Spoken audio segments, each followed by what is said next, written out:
trier les déchets, des yeux et des mains sont indispensables, on est d'accord. Pour vous aider à bien trier, il vous faut un smartphone et télécharger l'appli Guide du tri de Citeo. Un doute au moment de trier? Le Guide du tri vous donne la règle de tri précise partout en France. Vous ne savez pas où déposer vos déchets? Le Guide du tri vous aide à trouver un point de collecte à proximité. À quoi sert de trier? Le Guide du tri calcule l'impact environnemental de votre geste de tri. Pour vous faciliter le tri au quotidien, téléchargez l'appli Guide du tri de Citeo. Cet été, les apéros du jeudi reviennent au château du Grand Jardin à Joinville. Venez déguster les produits du jour et vous rafraîchir dans une ambiance musicale et conviviale. Boy, boy, can you get it down? Come on, good boy, boy, you should be enough. La bohème, la... Et si vous réservez 48 heures à l'avance, obtenez un avantage sur votre soirée.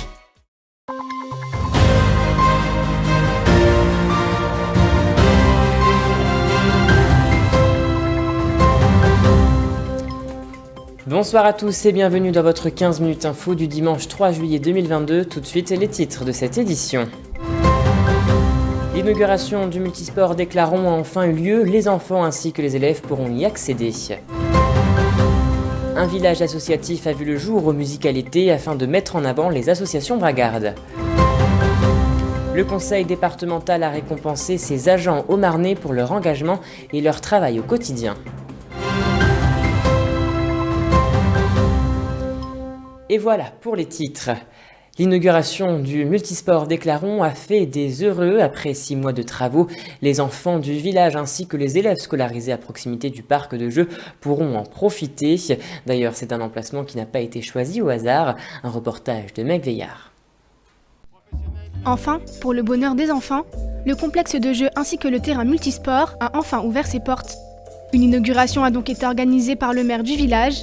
Une 50aine de personnes y étaient présentes, dont le président du conseil départemental.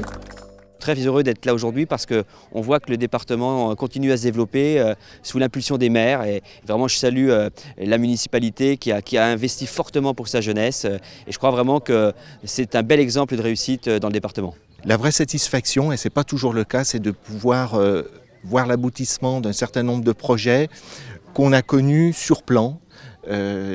Nombre de maires connaissent cette satisfaction, mais quand on est sous-préfet d'arrondissement, c'est un vrai plaisir de pouvoir venir inaugurer un projet qu'un maire vous a présenté et pour lequel on s'est collectivement mobilisé pour le voir surgir de terre. Proche d'une école maternelle inaugurée il y a 9 ans, avec 10 classes et 200 élèves, ce terrain multisport n'est pas là par hasard. En effet, les terrains sportifs existants se trouvant à l'opposé du village n'étaient pas avantageux pour tout le monde. Alors c'est pour cela que ce projet a vu le jour. Il sera dédié à l'école aux heures scolaires et il sera ouvert aux enfants du village et des enfants de la proximité en dehors des heures scolaires dans des conditions limitées puisque ce terrain sera quand même sous vidéosurveillance avec un accès qui sera limité pour éviter toute dégradation. Au total, environ 6 mois de travaux. Subventionnés autour de 75%, les investisseurs sont d'autres que l'État, le département ainsi que le GIP 52. L'ensemble du projet, mais qui comporte aussi des aménagements de stationnement et de voirie que vous pourrez observer derrière vous, c'est une enveloppe globale de 500 000 €. Une initiative qui ravit les habitants tout autant que les enfants. Un complexe sportif qui peut accueillir tout type d'âge, avec son terrain de foot et de basket. Ce soir, il s'agit des derniers concerts du Musicalité avec Cephas et Amel Bent. Si les spectateurs ont pu pleinement profiter de ces rendez-vous musicaux, un village associatif a vu le jour au Parc du Jard durant ces 3 derniers jours afin de mettre en avant les acteurs du tissu associatif ainsi que les partenaires. Un reportage de Meg Veillard et Alison Godefroy.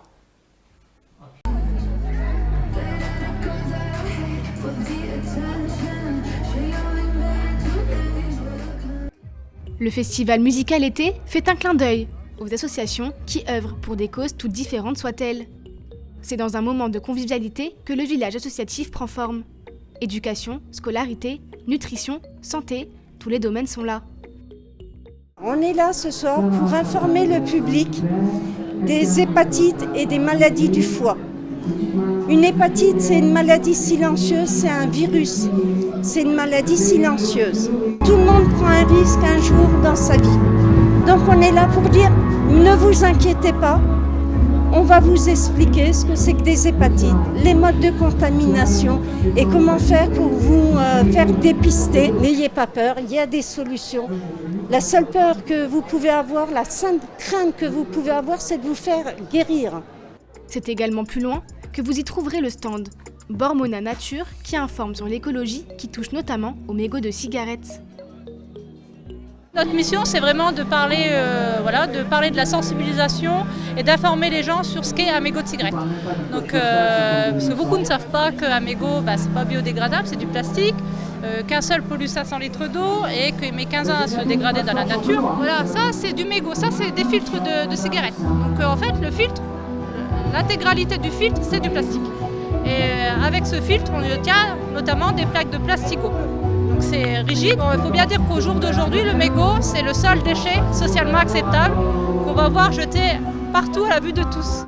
Ces stands restent mobilisés tout au long du festival, soit jusqu'à dimanche. Vous y trouverez sûrement réponse à vos questions, avec une quinzaine d'associations et bien d'autres.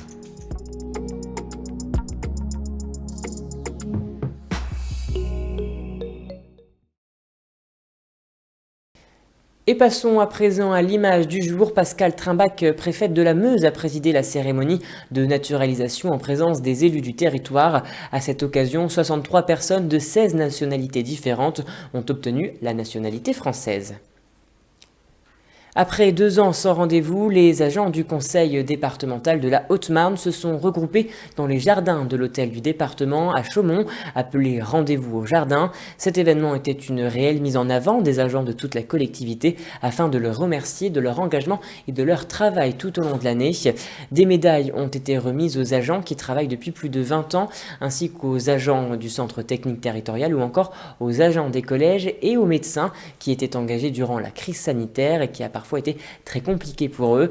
L'objectif était donc de mettre en avant toutes ces personnes après le Covid. Écoutez. Un événement attendu puisque depuis 2 ans, nous n'avons pas de cérémonie de vœux, pas de remise de médailles professionnelles. C'est l'occasion de les mettre à l'honneur, c'est l'occasion de les rencontrer et puis d'échanger avec eux, avec les élus. Et puis c'est leur après-midi. C'est un événement qui s'appelle Rendez-vous au jardin. Parce que certains ne travaillent pas sur le site de l'hôtel du département, on travaille sur tout le département et donc c'est l'occasion de les rencontrer, de les saluer, de les remercier, de les encourager, de leur dire tout simplement que les élus et le président en particulier les soutient au quotidien dans leur action pour les Hauts-Marnais. Tous les métiers du département sont représentés cet après-midi. C'est ouvert à tous. On a fait ça aussi pendant les heures de travail pour qu'ils puissent dégager un peu de temps et se retrouver voyez, dans ces jardins avec un peu de musique. Enfin, voilà, c'est un moment de convivialité. Ce n'est pas une cérémonie de vœux, c'est une cérémonie d'avant les vacances et je vais leur souhaiter évidemment un bel été. Et voilà, c'est la fin de cette édition. Merci à tous de l'avoir suivi. Dans un instant, vos prévisions météo de demain, présentées par Meg Veillard. Je vous souhaite à tous et à toutes une très bonne semaine. Toute l'actualité qui vous concerne, à voir et à revoir dès maintenant sur puissancetelevision.fr et sur notre application mobile.